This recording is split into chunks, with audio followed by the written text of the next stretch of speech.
Mchunu, he's standing by in Parktown. A very good afternoon to Manqoba. Booysen testifying about sometimes quite harrowing events that he experienced and lots of allegations about what's taken place.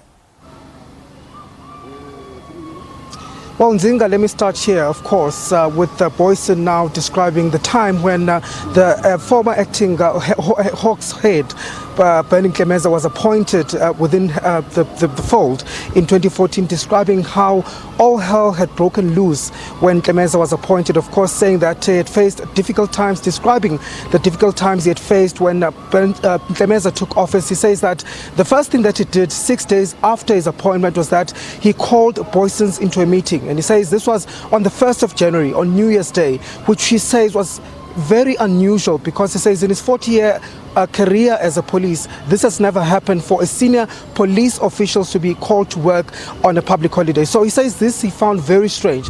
And he says the first thing that Ntlemeza had done during that meeting is that he had asked him why the racial quotas in his office were not balanced. He says there were too many Indians at his office, and it made questions or inquiries as to why there were so many Indians at the office, which he says really was something that he didn't expect, because he says all of this was just a ruse because he tried to come to that meeting and his intention was to come and meet with the then Police Provincial Commissioner of KwaZulu-Natal, Ngobeni, who had been at the time being investigated by the Hawks for her links with the Durban businessman Toshin Pandey. So of course he says that when Ntlemeza took over, a lot of things went wrong within the Hawks. But then we started to also hear of testimony of how Booysen says he had met with the Guptas as well as Duduzane Zuma in the last hour or so.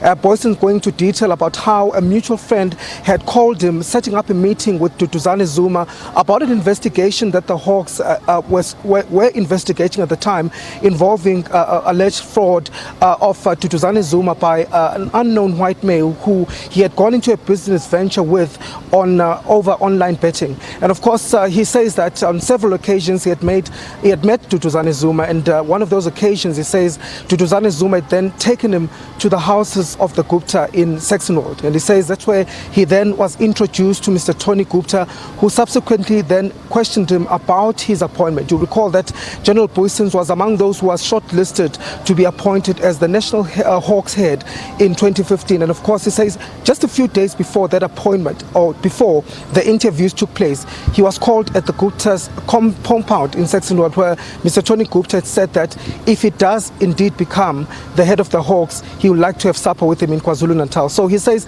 even though there was nothing said about, or promises that were made at the time about him getting the position, he says that what he thinks this was saying to him is that Mr. Tony Gupta was trying to say that if indeed he does get the job as the national head of the Hawks, he would have handed it, and that would have meant that he would have been indebted to him. So we're still hearing that testimony at this point in time, and of course we're expecting to hear more of how the Guptas as well as Duduzane Zuma were also involved in trying to meet with Booysens.